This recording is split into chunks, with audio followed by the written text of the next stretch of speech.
같이 읽겠습니다. 무리와 제자들을 불러 이르시되 누구든지 나를 따라오려거든 자기를 부인하고 자기 십자가를 지고 나를 따를 것이니라.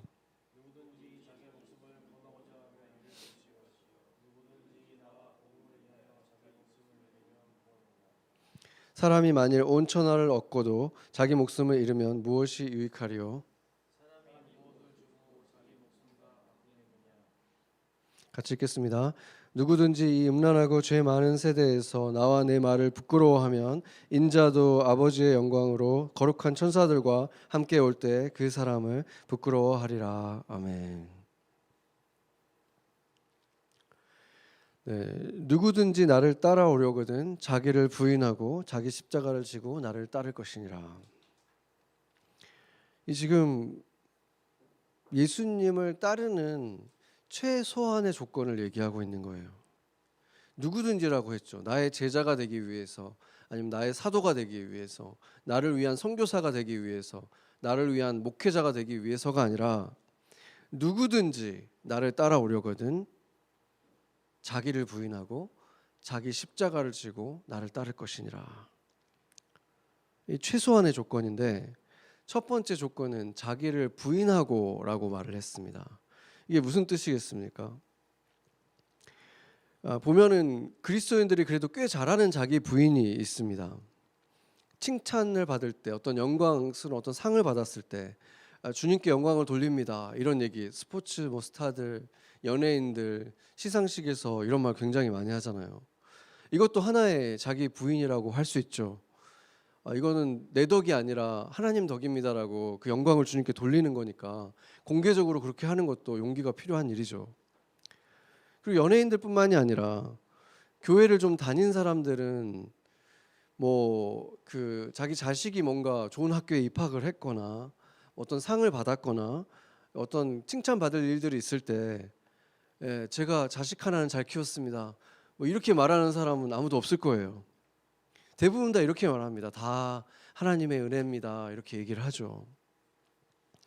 이것 또한 자기 부인이라고 말을 할 수 있습니다. 그런데 이 부인하다라는 말을 원어로 보자면은 아파르네오마이 이렇게 헬라어로 되어 있는데 이 헬라어가 성경에 딱 두 장면에서밖에 안 쓰였어요. 오늘 이 장면, 예수님이 자기 자신을 부인하라 할 때 이 장면에 쓰였고, 언제 또 쓰였냐면은 나중에 베드로가 나 저 사람 모릅니다라고 예수님을 부인하잖아요. 그러니까 그 장면에서 이렇게 쓰입니다. 그러니까 더 분명한 장면을 한번 보죠. 마가복음 14장 30절을 보면은 예수님께서 이렇게 말하잖아요. 너가 이 밤에 닭이 2번 울기 전에 너가 나를 3번 부인할 거다라고 이렇게 말하는데, 여기 보면은 지금 영어 성경으로 보면은 I will disown, you will disown me라고 얘기하거든요. disown. 그 disown이라는 말의 뜻이 뭡니까? 거의 어떤 의미에서 보면은 abandon보다 더 심한 말이죠. 이렇게 버렸다는 뜻이죠. disown.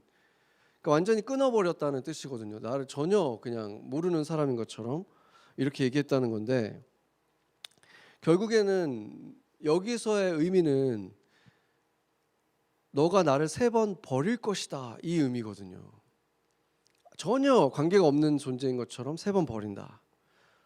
그래서 결국 이 네오마이는 버리다라는 의미를 갖고 있다는 것을 알 수 있습니다. 그러니까 뉘앙스가 부인한다는 뜻이지만 결국에는 그 진짜 의미는, 부인은 어떤 의미로 부인을 하는 거냐면은 이 사람을 버리는 의미로, 전혀 상관없는 것처럼 아예 그냥 버리는 의미로 부정한다는 뜻이죠. 그렇기 때문에 자기를 부인한다는 의미가 뭐가 되겠습니까? 나를 버린다는 의미가 된다는 거예요. 뭐를 버린다는 것입니까? 나의 욕망, 나의 이기심, 내가 추구하는 나의 preference, 내가 선호하는 거, 내가 원하는 거, 나의 어떤 탐욕과 욕망, 이것들을 버리는 것이, 내가 원하는 길로 가는 것을 포기하는 것, 이게 바로 내 안에 있는 이 내 자아가 원하는 이것들을 버린다는 거예요. 버린다는 건 비워낸다는 뜻이죠. 그래서 내 자아를 완전히 이렇게 비우겠다, 나라는 사람이 원하는 것들을 내가 비우겠다, 이것인데, 그래서 여기까지만 보면은 불교에서 말하는 거랑도 좀 비슷한 면이 있어요. 자기를 다 비우는 거, 무아의 상태, 내가 없는 상태, 해탈했다고 말을 할 때가 내 자신의 욕구가 욕망이 다 사라지는 상태가 된다는 거잖아요. 그런데 그리스도교는 거기서 멈추지 않습니다. 거기에다 뭔가를 채워 넣는 거예요. 비운 다음에.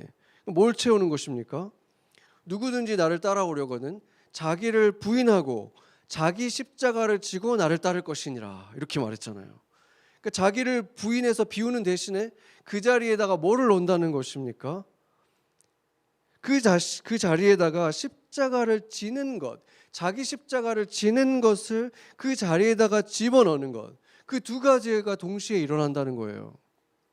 자기는 비우고 그 자리에 자기 십자가를 지우는 삶을 채워 넣는 것, 그것이 바로 예수님을 따르는 최소한의 사람들의 모습이라는 것입니다. 여기서 이제 십자가라는 십자가라고 말하는데 그냥 십자가를 말하면은 정말 큰 십자가를 말하는 거겠지만 그게 아니라 자기 십자가라고 말하고 있기 때문에 이것은 결국은 각자에게 주어진 십자가들이 있다는 거예요. 저에게 주어진 십자가가 있고 성진 간사한테 주어진 십자가가 있고 유손자매의 십자가가 있어요. 각자 재능, 외모, 가지고 있는 삶의 상황들, 그리고 내가 만나는 사람들, 이게 다 다르잖아요.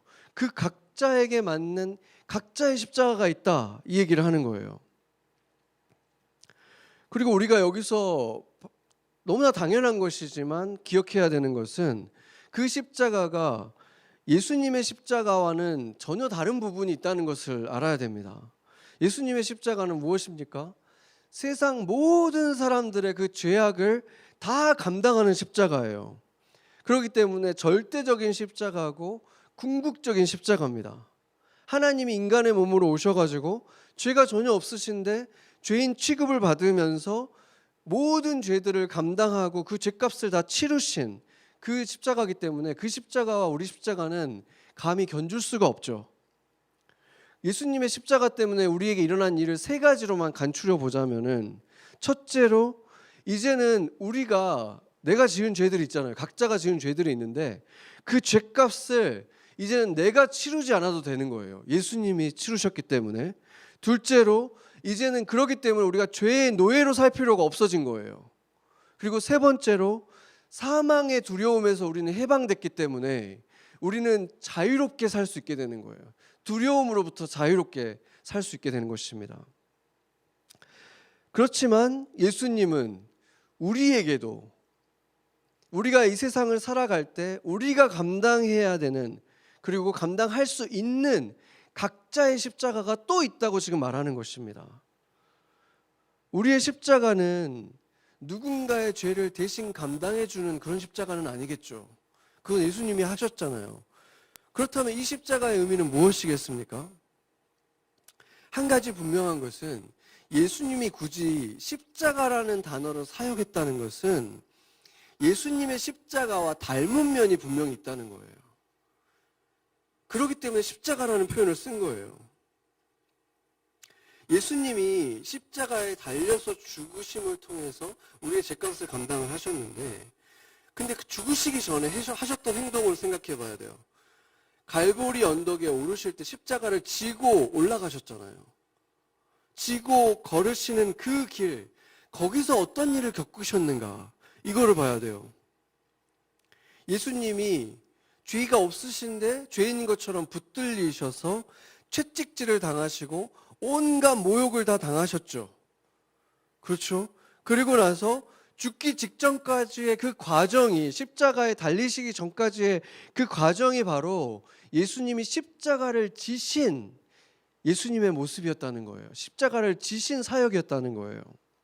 그게 바로 하나님이 인도하신 그 길을 따라서 순종하면서 십자가를 지시고 걸으신 길이 바로 거기에서 보여진 거예요. 그 모습 속에서 비유로서 나타난 것이죠. 그래서 예수님이 십자가를 지셨다는 의미는 인간이 겪을 수 있는 최악의 육체적인 고통들과 함께 심정적인 고통, 정신적인 고통, 겟세마네 동산에서 예수님이 내가 지금 죽게 생겼으니까 너희가 나를 위해서 같이 기도하라 그랬는데 기도 안 하고 제자들은 잠들었잖아요. 그러니까 완전히 쓸쓸하게 혼자서 감당하시는 그 고통. 그리고 나서 예수님이 잡혀갈 때 제자들은 다 도망갔어요. 다 주행랑을 쳤어요. 그리고 나는 끝까지 예수님과 함께 할 것입니다라고 맹세까지 했던 제자 베드로는 어떻게 했습니까? 지금 예수님이 보는 앞에서 3번이나 예수님을 부인했다는 거예요. 그 예수님을 버렸다 그랬잖아요. 예수님은 버림당하는 것을 3번이나 경험을 했는데, 한번 생각을 해보세요. 내가 오랜만에 내가 아는 사람을 딱 봤어요. 근데 그 사람이 옆에 누가 있는데 그 사람이 옆에 있는 사람이 이 사람한테 물어보는 거예요. 저 사람 아는 사람이에요? 물어보니까 아니, 나 모르는 사람인데요. 내가 근데 그걸 보고 있어요. 인간이 겪을 수 있는 고통 가운데 제가 생각할 때는 누가 나를 미워하는 것도 정말 고통스럽죠. 근데 누가 나를 저렇게 디스오운하는 거는 정말로 그냥 내가 순간 먼지가 돼버리는 고통이잖아요. 그것도 정말 사랑했던 사람이 그렇게 한다면, 내 모든 걸 다 내어주면서 사랑했던 사람이 저렇게 나를 배신할 때, 나를 버릴 때, 그것보다 큰 고통은 없는 거거든요, 사람에게 있어서. 그러니까 예수님께서는 인간이 겪을 수 있는 가장 큰 고통들을 다 경험을 하신 것이고, 또한 예수님이 정말 사랑했던 그 예루살렘의 사람들, 예수님이 나귀를 타고 입성을 할 때 종려나무를 흔들고 자기 겉옷을 이렇게 내어놓고 깔아주고 얼마나 호산나 호산나 다윗의 자손이시여 메시아여 이렇게 막 외쳤던 그 사람들이 지금 십자가 이렇게 메고 가실 때 어떻게 했습니까? 이 사람들이, 그 사람들이 돌을 집어 던졌어요. 예수님한테 가짜 메시아라고 침을 뱉으면서 저 사람 빨리 가짜 메시아니까 십자가에 매달아라, 사형시켜라 막 소리 지르는 사람들이 똑같은 사람들이에요.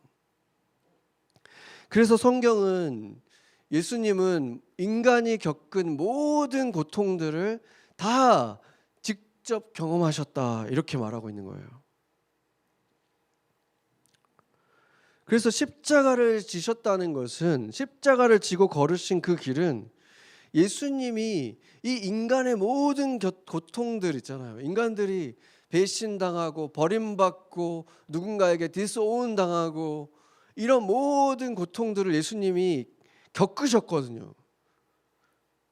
인생의 그 비참함들, 가장 큰 비참함들을 예수님이 친히 겪으신 그 인생들의 고통들을 공감하는 과정이 바로 이 십자가를 지시고 걷는 길이었다는 사실을 우리가 알게 됩니다. 그렇다면은 우리가 십자가를 진다는 것은 어떤 의미이겠습니까? 예수님은 십자가에 매달려서 죽어라 이렇게 말씀하신 것이 아니라 너희 십자가를 지고 나를 따라와라, 이 십자가의 길을 같이 걷자 이렇게 말씀하신 거거든요. 예수님은 모든 인류의 그 고통을 감당하셨다고 했고 공감하셨다고 했지만 우리가 감히 그걸 다 할 수는 없겠죠. 그러나 하나님이 우리에게 맡긴 사람들, 하나님이 지금 이 사람들이 너의 이웃이다라고 말씀해 주는 그 사람들, 우리의 이웃들이 있어요. 내가 공감해야만 하는 하나님이 맡겨준 사람들이 있습니다. 그 사람들의 고통, 그 사람들의 비참함을 못 본 척하지 말라는 거예요.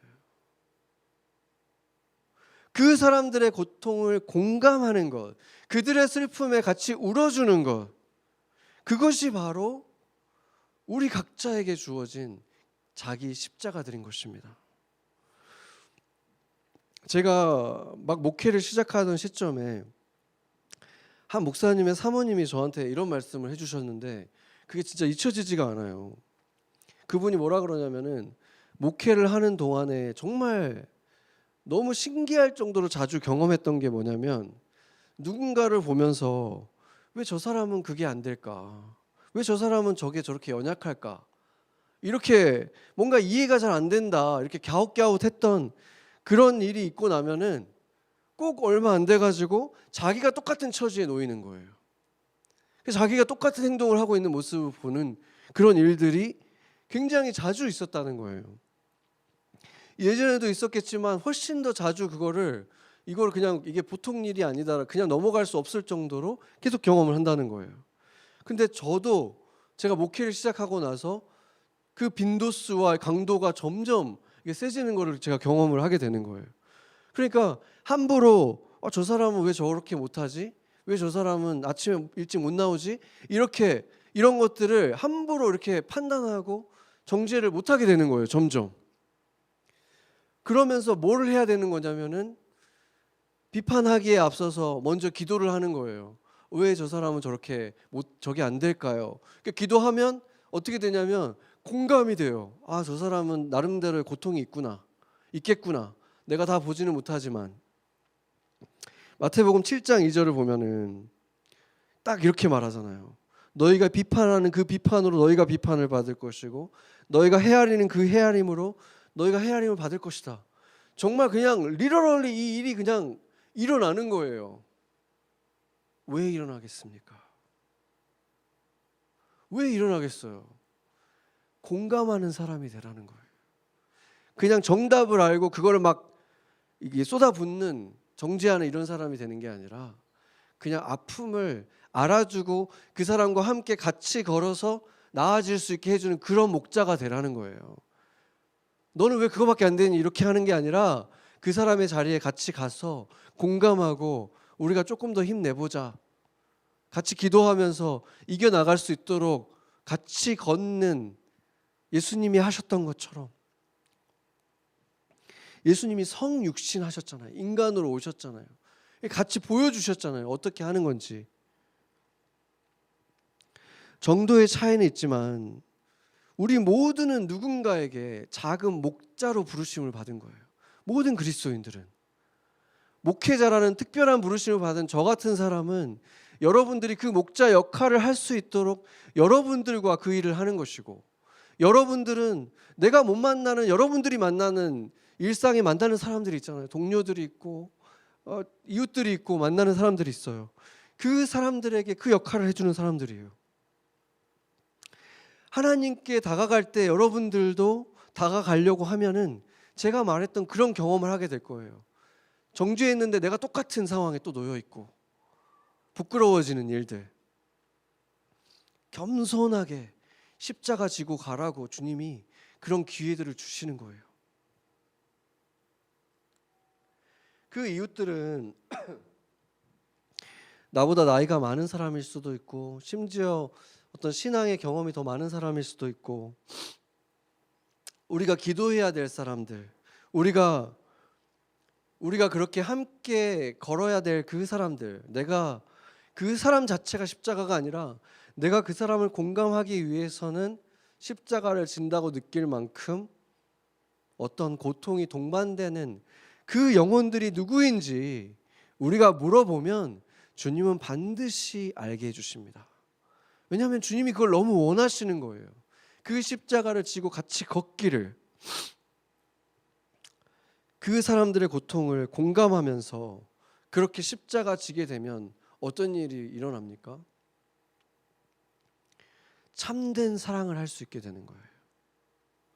그 사람들을 점점 더 그냥 사랑해야 되니까 사랑하지 이런 게 아니라 처음에는 내가 이 사람이 나에게 준 이웃이구나 해서 공감하기 위해서 기도를 시작했는데 기도하다 보면 이제 진짜 사랑할 수 있게 되는 거예요.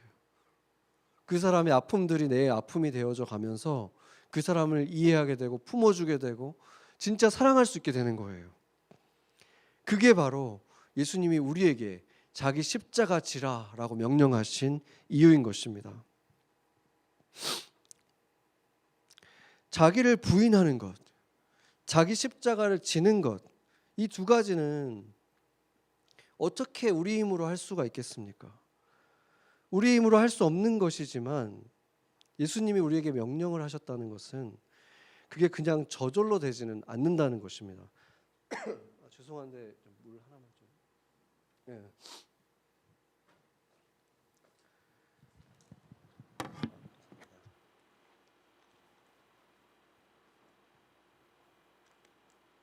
찬양을 너무 열심히 해가지고 제가 네, 이게 우리 힘으로 당연히 할 수가 없는 일이지만 예수님이 우리에게 명령을 하셨다는 것은 그게 그냥 저절로 될 수는 없다는 거예요. 저절로 되면 왜 우리에게 명령을 하셨겠습니까? 그 일을 이루시는 거는 주님이지만 우리의 의지가 필요하다는 거예요. 저도 그렇게 되고 싶습니다. 저도 십자가 지고 싶습니다. 지겠습니다. 라는 우리의 동의, 우리의 의지, 이것이 필요하다는 것입니다. 이런 기도를 하면 되는 거예요. 주님, 내가 내 욕심이 있고 내가 원하는 꿈들이 있고 내가 이런 것을 하고 싶고 이런 곳에 가고 싶지만 이것을 내려놓습니다. 주님이 내가 가기를 원하는 그곳을 가기를 원합니다. 주님이 내게 원하는 그 모습으로 내가 살아가고 싶습니다. 그렇게 기도하는 거예요. 그게 뭡니까? 그게 바로 자기를 부인하고 자기 십자가를 지고 살아가는 거예요. 세상 어느 곳에 어떤 사람이 바로 내가 그렇게 공감해 줘야 될 사람입니까? 주님한테 물을 수 있는 용기, 그리고 주님이 누구라고 말해 줬을 때 내 힘으로는 할 수 없겠지만 주님이 이 사람이라고 하셨으니까 내가 용기 내서 걸음을 떼면 전에는 그 사랑 할 수 없었는데 이제는 할 수 있게 되는 것을 경험하는 삶, 그게 십자가 지는 삶입니다. 우리 교단에는 몇 가지 이렇게 좀 다른 방식의 선교사를 파송하는 이 선교사님들의 이 분류가 있어요. 예를 들면은 그 인비전이라고 해가지고 젊은이들을 대상으로 대학들을 다니면서 청년들을 리크루트를 해가지고 뭐 선교지로 뭐 한 달, 몇 주 이렇게 같이 나가서 단기 선교를 하는 거예요. 그러니까 그렇게 하는 인비전이라는 그런 부서가 있습니다. 굉장히 활발하게 활동을 하고 있고, 또 카마라고 해서 이 사람들은 뭐냐면 그 재난 지역 그리고 굉장히 빈곤한 지역에 가서 그곳에 그 어려운 사람 이웃들을 도와주고 거기에 그 사람들이 어떤 사업을 하거나 직업 교육을 시켜줘가지고 그 사람들이 그 제대로 살아갈 수 있도록 도와주는 그런 역할을 하는 선교사님들이 또 카마입니다. 그래서 지금 또 그 터키 시리아 지역에 저희 교단에 카마가 가 있습니다. 그러니까 이따가 제가 이제 그 선교 그 영상을 보여드리고 또 선교 헌금을 걷는 시간도 좀 가지려고 하는데 그런 카마라는 역할을 또 하고 있어요. 근데 몽골도 지금 보면은 굉장히 낙후돼 있거든요. 굉장히 심하게 가난한 지역들이 있고 그 울란바토르라고 하는 정말 작은 그 한 지역은 거의 강남 수준으로 이렇게 막 돼 있는데 그 옆으로 500m만 가면은 그 석탄도 부족해가지고 나무를 떼는 그런 지역이 있어요. 진짜 제가 가봤던 가장 심각했던 애들은 그 16살 때부터 소녀 가장이 돼가지고 동생 둘과 자기가 또 미혼 모여가지고 이제 태어난 애기랑 그 4명의 아이들만 한 계류에서 사는데 우리가 갔을 때 석탄이 다 떨어져가지고 그 공사 현장에서 그 있는 그 나무들 있잖아요. 그거를 16살짜리 여자애가 그 나무를 도끼로 패가지고 그거를 떼가지고 생활을 하고 있는 거예요. 그러니까 근데 그 지역이 충격적이게도 진짜 이렇게 진짜 이렇게 한 500m만 내려가면은 뭐 이렇게 수도 시설이랑 다 있는 그 막 건물들이 막 있는 거예요. 그 바로 뒤에 그 언덕에 그런 애들이 살고 있더라고요. 그러니까 굉장히 그 빈부격차가 너무 심하고 낙후돼 있고, 그러니까 이제 그런 곳들이 있으니까 이제 그런 곳들을 도와주기 위해서 이제 그 카마 선교사님이 또 나가 있어요. 거기도. 그래서 그 카마 활동하는 선교사님을 이번에 저희가 만나가지고 또 그분들의 활동도 저희가 이제 만나고 촬영도 하고 했는데 그 만났던 그 선교사님과 저희가 이제 그 몇 군데 방문을 했어요. 근데 한 군데 방문했던 곳이 이제 카페를 방문을 했는데 그 카페가 이게 몽골 자체 브랜드로 만들어진 카페치고는 그래도 되게 깔끔하고 그 손님들도 와서 뭐 거기서 공부하고 있는 뭐 우리 뉴욕이나 이런데 보다는 이제 그 뭐 수준이 그렇게 세련되진 않았지만 그래도 거기도 그 도심 한복판의 카페에서 이렇게 우리처럼 그렇게 공부하고 이런 그런 카페가 있었습니다. 근데 거기 뭐 직원들도 너무 친절하고 또 음식도 저희가 먹어봤는데 되게 맛있고 되게 잘 운영이 되고 있더라고요. 근데 그 카페가 한국인 선교사님이 이제 원래 그 사람들 상담해주고 하기 위해서 이제 시작을 했고 지금은 이제 몽골인 이제 제자가 아예 그냥 완전히 테이크오버를 해가지고 명의도 바꾸고 해서 그 몽골인 제자가 운영을 하고 있는 카페인 거예요. 그래서 그냥 카페만 그렇게 운영하고 있는 게 아니라 카페 그 수익을 가지고 그 가난한 지역들을 돌보기도 하고 또 카페에서 음식을 만들어 가지고 또 가난한 지역에 음식을 또 갖다 주고 이런 일들을 그 카페에서 또 하고 있는 거예요. 지금 이제 몽골 현지 이제 그 제자가 그렇게 하고 있는 거죠. 근데 그게 놀라운 이유는 이제 몽골 같은 지역이나 뭐 다른 지역도 마찬가지인데 가장 어려운 게 선교사님들은 거기서 선교 활동을 할 때 이게 펀딩을 받잖아요. 그 뭐 미국에서 온 선교사님 미국에서 받고 이렇게 받아가지고 그걸 가지고 이제 카페를 만들고 뭐 이게 직원들을 하이어하고 이런 일들을 하는 거예요. 근데 그분들이 이제 거기를 계속해서 그걸 할 수가 없고 이제 그 제자들한테 맡기고 떠나야 되잖아요. 근데 떠나고 나면 어떻게 되겠습니까? 이제 펀딩이 끊기고 막 이렇게 되면은 보통 자립이 안 되고 그냥 없어져 버리는 거예요.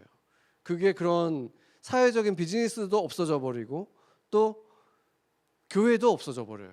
정말 많은 교회가 선교사님 계실 때는 있다가 떠나고 나면은 없어져 버리는 거예요.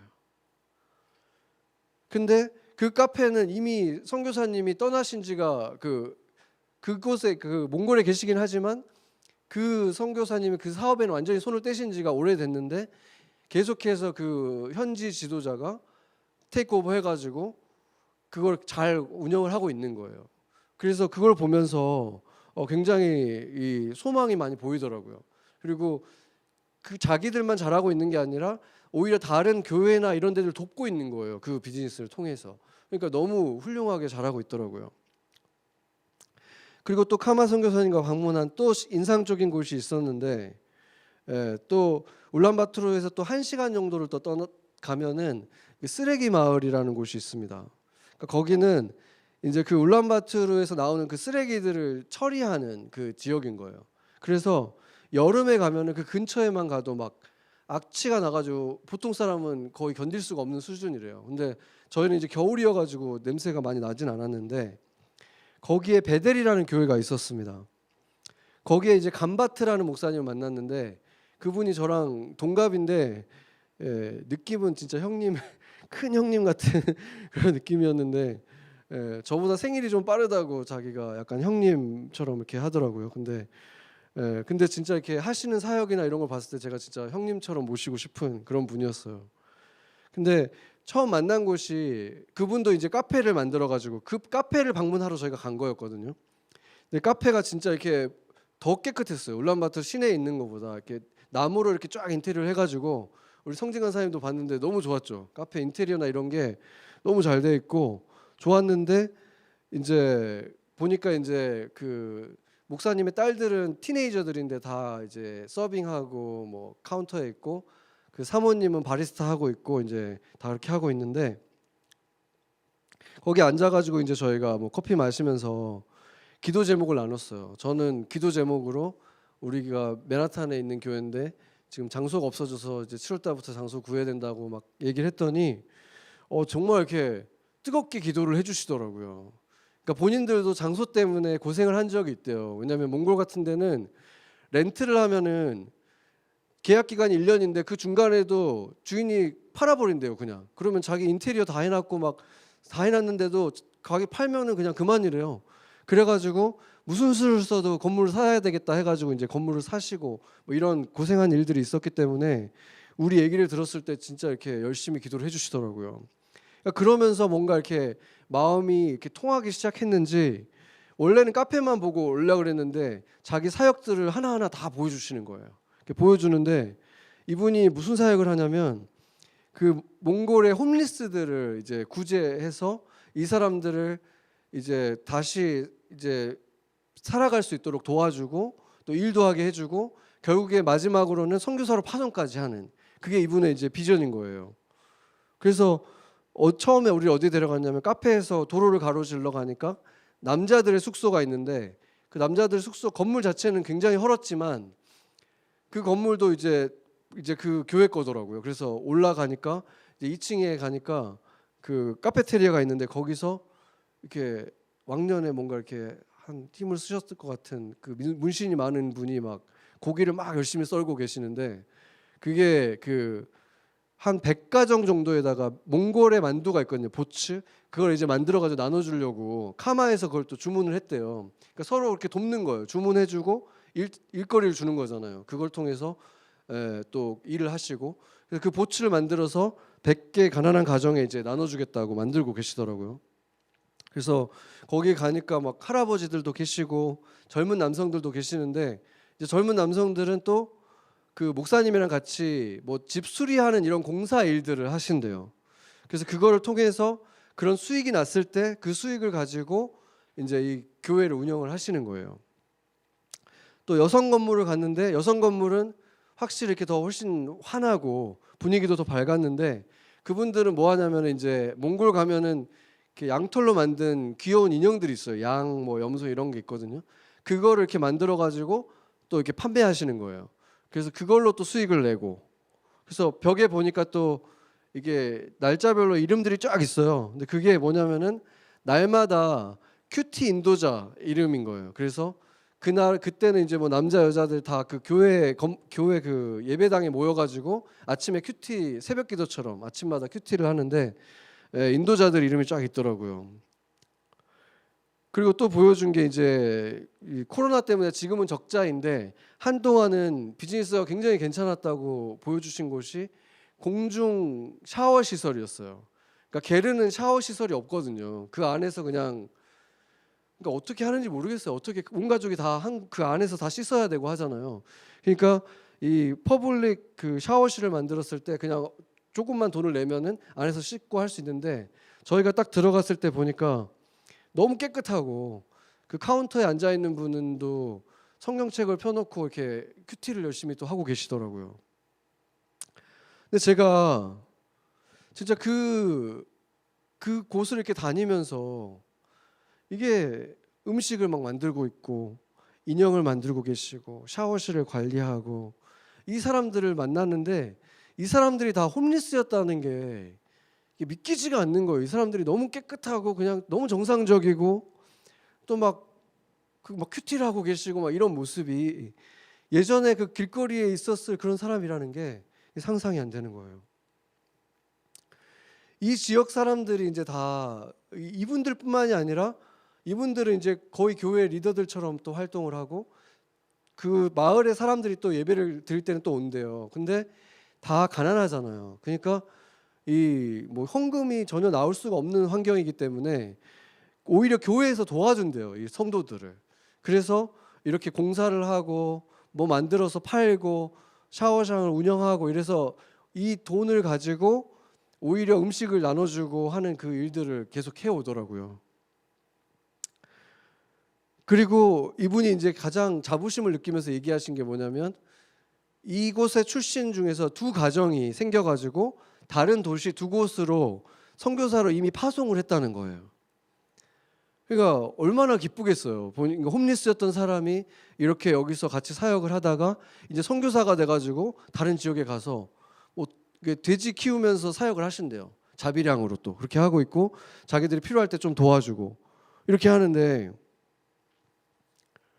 이 목사님은 그러면 도대체 이 사람은 도대체 뭔가 이러 싶은 거예요. 근데 자기도 원래 이렇게 반 건달처럼 이렇게 상처도 많았고 다른 사람들도 막 상처를 많이 주면서 이렇게 살았던 사람이었는데, 바로 아까 그 카페를 운영하시다가 제자한테 넘겨줬다는 그 선교사님 있잖아요. 그 선교사님을 20년 전에 만나가지고 그 선교사님한테 상담도 받고 치유도 받으면서 훈련을 받아가지고 그 선교사님이 또 인도에 있는 어떤 선교사 훈련 YM 캠프로 또 보내신 거예요. 그래서 훈련을 받아가지고 이제 목사가 돼서 돌아오셔서 지금 이렇게 활동을 다 하고 계시는데 그 선교사님 얘기할 때는 제가 보니까 막 소년처럼 이렇게 막 해맑게 그 선교사님 얘기를 막 하는 거예요.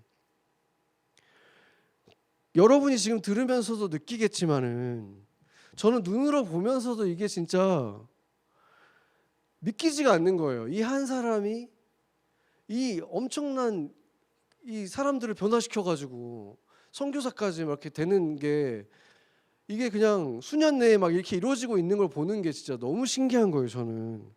그래서 제가 아니 어떻게 이게 이루어질 수 있냐. 저는 그냥 저도 홈리스들을 1년간 막 만나보고 이런 것도 했는데 아니 어떻게 이런 사람이 이렇게 될 수 있느냐. 제가 이렇게 물어봤더니 이분의 대답이 이렇게 말하는 거예요. 예수님을 영접했잖아요. 이렇게 얘기하는 거예요. 그러니까 나는 막 무슨 뭐 이거라고 저거라고 막 이런 얘기를 할 줄 알았는데 이분의 대답이 너무 심플한 거예요. 예수님을 영접했으니까 사람이 변화가 됐지 이렇게 얘기를 하는 거예요. 자기도 예수님을 영접했으니까 그런 건달처럼 소망 없이 살던 사람이 예수님을 위해서 이런 일들을 막 하고 있지 이렇게 얘기를 하는 거예요. 예수님을 영접하면 그렇게 되는 것입니까? 우리 다 예수님을 영접했잖아요. 제가 정말 예수님을 영접하니까 소망이 없고 막 다른 사람들을 막 괴롭히고 폭력을 쓰고 이랬던 사람이 달라져가지고 이런 일들을 행하고 이걸 진짜 눈으로 보면서도 진짜 이게 제가 시간이 지나서 생각을 하면 할수록 이게 진짜 너무 신기한 거예요. 원래 일정은 저희가 그 울란바토르에 있는 커피숍 들렸다가 그 쓰레기 마을에 있는 커피숍 들렸다가 그냥 돌아오는 거예요. 바리스타 훈련 시켜주고 이런 장면을 원래 찍으러 간 거였거든요. 근데 다른 곳들은 그냥 원래 우리가 가기로 했던 곳이 아니라 기척도 없이 그냥 갑자기 간 거예요. 그냥 그분이 갑자기 그냥 나랑 기도 나누고 같이 기도하다가 그냥 마음을 주셨는지 보여준 거거든요. 만약에 그게 아니었다면은 이거 뭐 지금 다 연기자들 아니야? 그냥 미리 다 이거 다 준비해 놓은 거 아니야? 의심이 될 정도로 놀라운 장면인 거예요. 그냥 그런 일들이 이루어지고 있다는 게. 우리가 베델교회 예배당을 방문을 했는데 그 건물 이제 위에 있어요. 그 카페 위에 있는데 가보니까 그 공동체 가족들이 4가정이 있고 그 공동체 목사님 가정을 포함해서 4가정이 한 건물에 또 같이 살고 있는데 그 가정에 애들 있잖아요. 그 애들이 그 교회 예배당에서 놀고 있는데 그 동네 애들도 와서 그냥 놀고 있는 거예요. 너무 그냥 자연스러워요. 그 모든 게. 제가 이 모든 열매들을 보고 또 돌아와서도 계속 그 열매들이 어떻게 이렇게 빨리 이 많은 열매들이 어떻게 맺혔을까 이 생각을 해보니까 그 울란바토르에 있는 카페 여기 있는 이 감바트 목사님의 사역들 이게 다 30여 년 전에 한 자매 선교사님에게 예수님이 그런 마음을 부어주신 거예요. 네가 공감해주고 사랑해줘야 될 내 이웃은 이 몽골 사람들이다. 그 한 자매가 그 음성을 듣고 거기로 가서 30년간 지금 사역을 하고 있는 거예요. 제가 미국에 돌아와서 도대체 이분이 도대체 어떤 분인가 너무 궁금해가지고 지금 그분이 몽골 YM의 그 디렉터로 있다고 해가지고 YM 웹사이트에 들어가가지고 몽골 사역자를 찾아봤어요. 근데 그 전화번호만 딱 있고 그분의 이름도 없고 그분의 얼굴도 없고 아무것도 없어요. 그냥 딱 전화번호 달랑 딱 있어. 몽골 YM 해가지고. 그냥 그 사람은 세상에서는 아무도 알 수 없는 그냥 무명의 한 선교사님인 거예요. 그런데 그분을 통해서 하나님의 나라가 소리도 없이 확장되고 있는 것을 제가 목격한 거예요. 그 아름다운 열매들이 막 주렁주렁 맺히고 있는 것을 목격한 것입니다. 싱글 자매가 낯설고 장기 선교사로 거기에서 그냥 살아간다는 것이 사실은 위험하잖아요. 여러 가지 사회적인 제도가 잘 갖춰져 있지 않기 때문에 위험하고 안전하지 않은데도 그곳에 갈 때 과연 가족들이 환영하고 찬성해 줬을까? 남의 나라 가가지고 자기 젊음을 청춘을 다 바치겠다는데 그거를 기뻐해 줬을까? 최소한 가족들 중에 누군가는 그게 의미 있고 좋은 삶이다라면서 기쁘게 보내줬을까? 자기가 시작해서 나름대로 열매를 맺고 성공하고 있는 그 카페는 또 제자한테 명의까지 다 넘겨줬는데 이 사람에게는 그러면 지금 뭐가 남아있을까? 제가 이분을 만나보지는 못했지만은 확신할 수가 있었어요. 이분을 비롯한 몽골로 향한 또 온 땅으로 향한 선교사님들은 오늘 우리가 함께 읽었던 이 성경의 본문, 예수님의 명령을 있는 그대로, 의미 그대로 받아들인 사람들인 거예요. 누구든지 나를 따라오려거든 자기를 부인하고 자기 십자가를 지고 나를 따를 것이니라. 나를 위해서 내가 인정을 받고 내가 존경을 받고 칭찬을 받기 위해서 수고하지 않았다는 거예요. 자기를 부인하라. 이 본문이 영어로 보면은 deny yourself 이렇게 되어 있습니다. 미리엄 웹스터에서 제가 deny oneself라는 이 단어의 뜻을 찾아보니까 이렇게 되어 있어요. To not allow oneself to enjoy things or to have the things one wants. 자기가 즐기고 싶은 것이나 갖고 싶은 것을 갖는 것을 허락하지 않는 것이다. 자기를 부인하는 것입니다. 저와 여러분은 크리스찬이잖아요. 크리스찬의 의미가 뭡니까? 내가 주일학교에서 이걸 가르쳐줬어요. 크리스찬의 의미. 아메리칸의 의미는 뭐지? 미국에 속한 소유격이잖아요. 아메리칸. 미국에 속한 사람이라는 뜻이에요. 코리아는 코리아에 속한 사람이고 크리스천이란 크라이스트한테 속한 사람이라는 뜻이에요. 그리스도가 주인이라는 뜻입니다. 그러니까 자기를 부인하고 그 자리에 그리스도가 하셨듯이 그리스도가 나한테 너의 십자가 지고 가라고 했으면 너의 십자가를 지는 삶으로 내 비어있는 그 삶을 채우며 살아가는 거야. 내가 즐기고 싶은 삶이 아니라 그리스도가 기쁨을 얻는 그 기쁨을 추구하면서 살고, 내가 갖고 싶은 걸 갖는 것이 아니라 그리스도가 내 삶에 있길 원하는 것을 채워서 살아가는 거야. 그런 삶에 세상의 기쁨들이 줄 수 없는 기쁨이 거기에 있다는 거예요. 우리가 크리스찬인데도 불안해하고 두려운 이유는 내 안에 크리스찬인데도 채워져 있는 그 기쁨들과 내가 가지고 있는 그것들이 내가 원해서 가진 것들이기 때문인 거예요. 그게 많으면 많을수록 불안한 거예요. 요한복음 15장 7절 8절 우리가 너무 좋아하는 말씀입니다. 같이 한번 읽어보겠습니다. 너희가 내 안에 거하고 내 말이 너희 안에 거하면 무엇이든지 원하는 대로 구하라. 그리하면 이루리라. 너희가 열매를 많이 맺으면 내 아버지께서 영광을 받을 것이요 너희는 내 제자가 되리라. 아멘.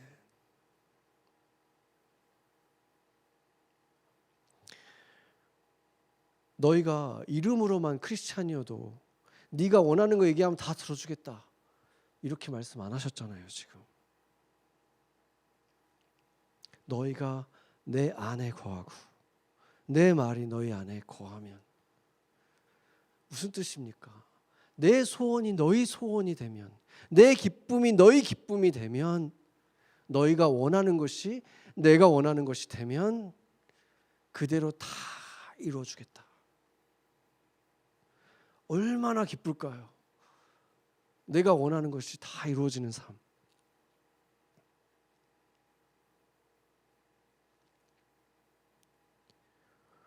누가복음에서는 자기를 부인하고 날마다 자기 십자가를 져라 이렇게 말하고 있습니다.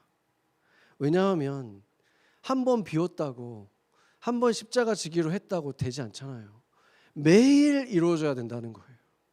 매일 또 솟아올라오르는 것을 또 비우고 또 버리고 다시 또 십자가로 돌아가는 거예요. 내가 오늘 섬겨줘야 될, 공감해줘야 될 내 이웃이 누구입니까? 매일 확인하고 듣고 다시 걸음을 떼고 주님이 원하는 곳이 어딘가, 그 이웃이 누구인가 주님과 함께 해보겠습니다. 용기를 내고 걸음을 내딛고, 그러면은 내 힘이 아니라 주님의 힘으로 공감하고 주님의 힘으로 사랑하게 되는 거예요. 그러면 이런 일이 일어납니다. 이 8절 뒤에 15장 9절, 요한복음 15장 9절입니다. 제가 가장 사랑하는 구절입니다. 같이 한번 읽겠습니다. 아버지께서 나를 사랑하신 것 같이 나도 너희를 사랑하였으니 나의 사랑 안에 거하라. 아멘. 이게 우리가 꿈꾸는 신앙생활이잖아요. 예수님이 인간의 몸으로 이 땅에 걸으신 이유가 이거잖아요. 너희도 이렇게 내가 아버지의 사랑 안에서 이렇게 살아간 것처럼 너희도 지상의 땅을 밟으며 걸어갈 때, 인생 살아갈 때 이렇게 살아라. 그 아버지의 사랑 안에 거해서 그 사랑 누리면서, 그 기쁨 누리면서 같이 살아가자. 열매 맺고 기뻐하고 기도하면 이루어지고 불안해하지 않고 주님이 주시는 평강 누리면서 당당하고 담대하게 사람 눈치 보지 않고 살아갈 수 있는 거예요. 내가 주님의 사랑을 받는 것을 확신하고 있는데 주님이 나를 나의 사랑이라고 불러주시는 그 음성을 매일 듣고 그것을 내 마음 안에서 확신하고 살아가는데 무엇이 나를 두렵게 하겠습니까? 바울처럼 얘기할 수 있게 되지 않겠습니까? 사망아 내가 쏘는 것이 무엇이냐? 나는 죽음도 안 두렵다. 세상에 두려운 게 아무것도 없다. 이런 삶 살아갈 수 있게 되는 거예요.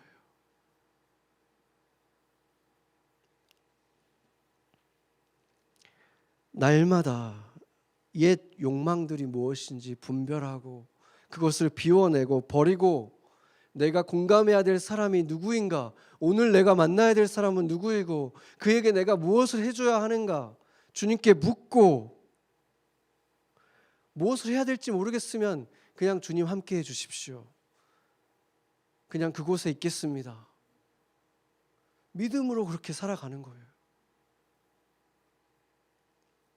그렇게 되면 주님이 약속하신 대로 조금씩 조금씩 우리는 그 사랑 안에 거하게 되는 것입니다.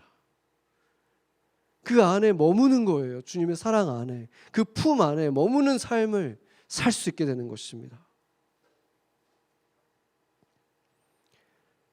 주님이 그리고 뭐라고 했습니까?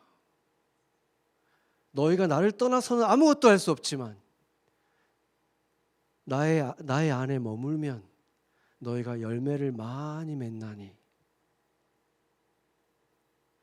그것이 주님이 우리를 향한 소원입니다. 이제 오늘 우리에게 주시는 말씀, 자기를 부인하고 주님이 나에게 맡기신 자기 십자가를 지고 걷는 걸음, 두려움 없이 시작하기를 축원합니다. 같이 기도하겠습니다.